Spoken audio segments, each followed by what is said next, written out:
안녕하십니까. 이슈 포커스 시간입니다. 미사일 탄두 중량 제한 해제, 고성능 고폭탄, 전략 핵, 전술 핵. 요즘 북한 핵 위협과 관련된 뉴스에서 연일 나오는 용어들입니다. 오늘은 이 용어들의 뜻과 그리고 뉴스 속에서 갖고 있는 의미 등을 알아보겠습니다. 특히 오늘과 내일은요, 주영석 기자와 함께 북한 6차 핵실험 이후 긴박하게 돌아가고 있는 현 상황과 관련해서 긴급진단 1부, 2부로 이어서 전해드리겠습니다. 자, 오늘은 긴급진단 북한 핵 위협 제1부 시작합니다.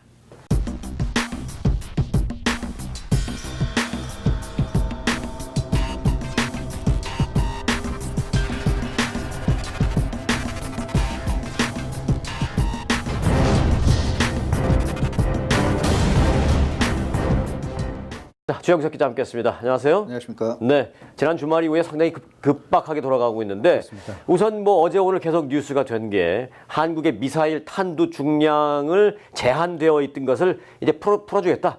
뭐 이런 뉴스. 그렇습니다. 이게 이제 단순한 한 줄이 갖고 있는 의미보다 상당히 깊은 의미가 있죠. 깊은 의미가 있습니다. 네. 그래서 이제 뭐 오늘은 한국의 이제 많은 언론들도 그런 이제 비중에 대해서 보도를 하는데요. 자세히 봐도 사실 잘 모를 수가 있거든요. 네. 그래서 설명을 해드리려고 하는데 이 사실 이 핵무기에는 크게 봐서 전략적인 핵무기, 전술적인 핵무기가 있습니다. 네. 그래서 뭐 전술핵 재배치 이런 얘기도 계속 나오고 있는데 이 북한이 지금 실험하고 있는 것, 핵실험하고 있는 것은 전략적인 핵무기입니다. 최근에 6차 핵실험은 이제 수소폭탄 네. 성공했다고 하는데 그런 것은 다 전략적 핵무기고요. 한국은 이제 전략 핵무기는 없고 대신에 미국의 전술핵이라도 재배치를 하면 어떨까 뭐 이런 얘기들이 지금 나오고 있는 상황인데 어찌됐건 한국은 전략핵도 없고 전술핵도 없는 그런 상황입니다. 그걸 이제 굳이 구분하자면 일반적으로 우리가 핵이라고 부르는 걸 전략 핵이라고 볼 수 있고 그리고 이제 미국에서 전술핵을 들여올까 얘기되는 것은 그 전술핵은 어떻게 보면은 특정 타겟을 정해놓고 그거를 이제 파괴할 수 있는 그런 전술적인 그렇습니다. 그렇게 우리 이해하면 되겠습니까? 그러니까 핵무기도 어떤 큰 흐름을 바꿀 수 있는 대형 뭐 핵무기 또 네. 전술핵은 그거보다는 좀 작은 뭐 이 정도로 생각하시면 될 것 같고요. 네. 그래서 전략핵 전술핵이 있는데 한국 같은 경우 지금 어떠한 핵무기도 없기 때문에 이 북한이 핵무기로 무장한 상황에서 굉장히 좀 어려운 상황입니다. 그래서 미국의 전술핵 재배치 요구하지만 미국은 받아들이지 않고 있고요. 네. 그러다 보니까 한국도 무언가 자구책이 필요한 것 아니냐. 그런 상황에서 이번에 폭탄의 무게를 늘리는 이 그 탄두 중량 전격 해제 결정을 이제 얻어냈는데 네. 그 의미는 탄두의 중량을 늘리게 되면 단순히 탄두가 무거워져서 미사일이 좀 무거워진다는 정도를 넘어서서 이것이 사실상의 핵무기, 준 핵무기 같이 그렇죠. 될 수 있다는 거죠. 그만큼 위력이 강해지기 때문입니다. 그래서 이것은 사실상 한국이 핵무기로 보유하는, 물론 전략핵은 아니지만 전술 핵무기 정도를 보유하는 것과 같은 의미다. 네. 미국도 그걸 알고 있습니다. 알고 있지만 한국 알고 있기 때문에 지금까지 그렇게 안 해줬던 거죠. 근데 이번에는 그것을 이제 들어준 것이고요. 뭐 자세한 그 딜의 내막은 우리가 더 두고 봐야 되겠지만 어찌됐건 문재인 대통령이 도널드 트럼프 대통령과 전화 회담 등을 통해 가지고 결국 얻어낸 것이기 때문에 이번에 한국이 이 전술핵 일에 가까운, 그러니까 전술핵급이라고 할 수 있는 고성능 고폭탄을 갖게 됐다는 것. 그런 점에서 탄두 중량 전격 해제 결정은 굉장한 의미를 갖는다. 이렇게 말씀드릴 수가 있겠습니다. 네. 탄두의 중량을 뭐 제한 없이 이제 갖는다. 그렇습니다. 그게 바로 이제 뭐 준 핵무기급이라고 표현도 했습니다만은 뭐 정확한 표현은 사실은 아닐 거예요. 정확하게 표현하자면 고성능 고폭탄 이게 맞죠? 네, 그렇습니다. 네. 영어로 모압 그러나요? MOAB? MOAB 모압. 그렇습니다. 맞습니다. 모압입니다. 이것은 이제 Massive Ordnance Air Blast 이 약자입니다. 그래서 공중에서 터지나 봐요? 그렇습니다. 그 공중 폭발 대형 폭탄. 근데 이제 앞에 첫 글자씩을 따서 MOAB. 그래서 모압이라고 하는데 그건 공식 이름이고. 공식 이름이고 우리가 평소에 잘 안 쓰는 말이기 때문에 평소에 잘 쓰는 말 Mother of all bomb. 그래서 모든 폭탄의 어머니. 뭐 이런 표현입니다. 그만큼 이 고성능 고폭탄이 이 모든 폭탄을 대표할 수 있을 만큼 대단한 위력을 가진 그래서 뭐 재래식 폭탄 중에서는 가장 위력이 세서 사실상의 전술핵이라고 불러도 크게 뭐 무리가 없는 그런 이제 폭탄이라고 생각하시면 되겠습니다. 그렇다면 이제 뭐 한국이 그걸 가질 수 있다는 그런 얘기로 받아들여도 될까요? 맞습니다.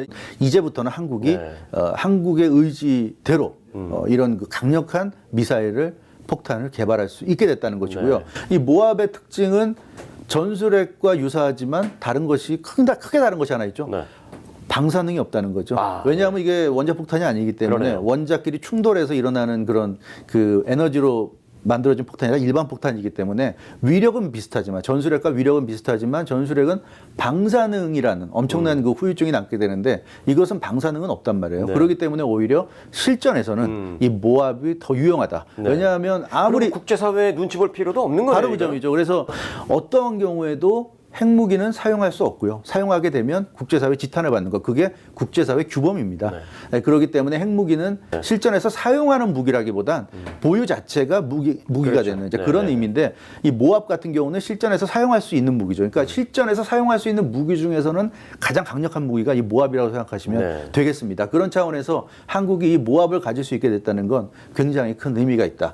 요즘같이 불안한 한반도 상황에서는 큰 의미가 있는 이런 변화라고 할 수 있겠습니다. 네. 이걸 한국이 자체 개발해서 가질 수도 있는 거 아니에요? 당연하죠. 그렇죠. 네. 네.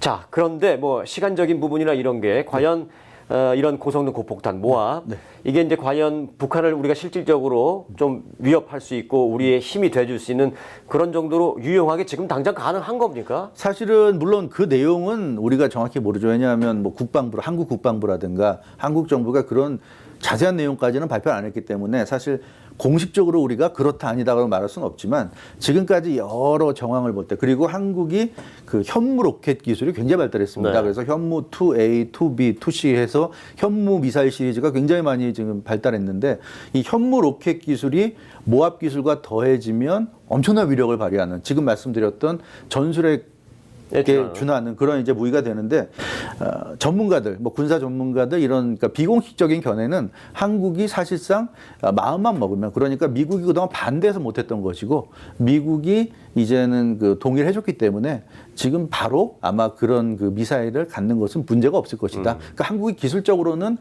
그런 미사일을 가질 수가 있는데 미국 반대 때문에 못 가졌던 것뿐이고 그래서 기술은 있는데 보유만 못했던 거죠. 그렇습니다. 일부 언론들은 뭐 한 2년 정도 걸릴 거라고 하는데요.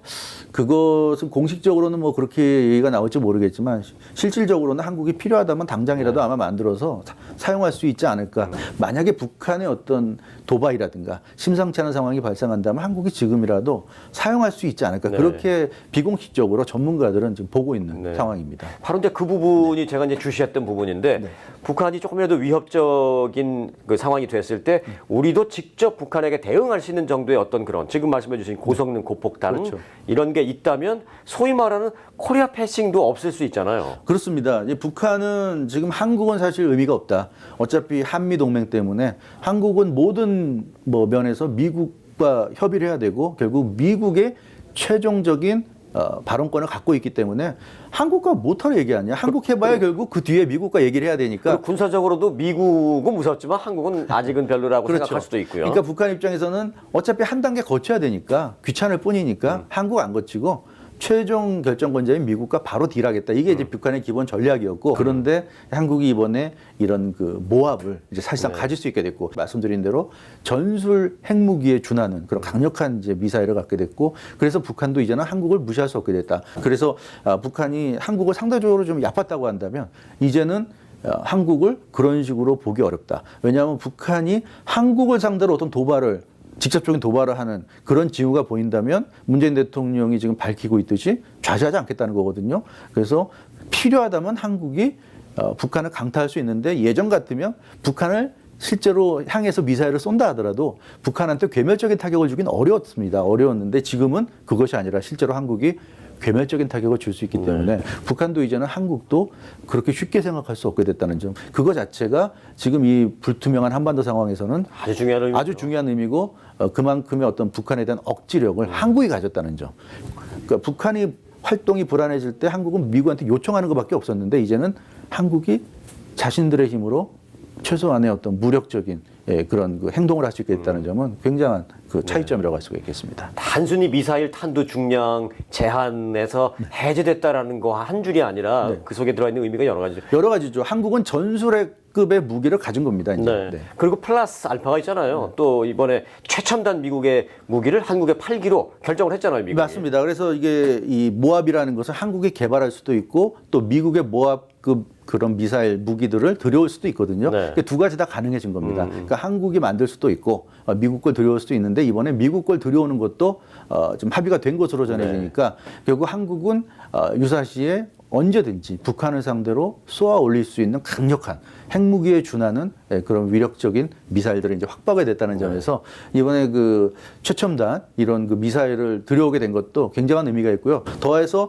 최첨단 미사일을 들여온다는 것은 그 미사일에 담겨 있는 여러 가지 기술들도 기술 이전까지 가능한 것이죠. 그래서 이번에 문재인 대통령이 이 뭐 대단한 업적, 네. 저는 개인적으로 그렇게 봅니다. 네. 대단한 업적을 지금 쌓은 것이 아닌가. 오히려 이런 뭐 업적까지는 모르겠습니다만 대단한 성과라고는 표현할 수 있을 것 성과입니다. 같습니다. 성과고요.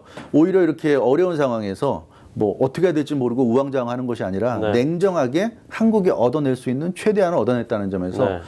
어찌 걱정했던 것보다는 네. 상당히 좋은 결과를 지금까지는 네. 낳고 있는 것이 아닌가 그렇게 보여집니다. 자, 오늘 그 모압이라는 그 고성능 고폭탄 얘기를 들으니까 좀 여러 가지 면에서 좀 약간 안심되기도 하고요. 또 앞으로 이거를 또 잘 우리가 활용을 해야 할 텐데라는 그런 또 우려도 되기도 하고 여러 가지 생각이 네. 듭니다. 네. 자, 굳이 이 손자병법에 나오는 지피지기 백전불패, 적을 알고 나를 알면 100번 싸워도 지지 않는다라는 말을 인용할 필요도 없이 북한 핵 위협을 해결하기 위해서는 북한도 제대로 알고 우리의 현 상황도 정확하게 알고 있어야겠습니다. 저희에게는 그 시작이 정확한 뉴스 분석입니다. 긴급진단 북한 핵 위협, 내일은 2부로 이어지겠습니다. 주영석 기자 수고 많았습니다. 감사합니다. 여러분 고맙습니다.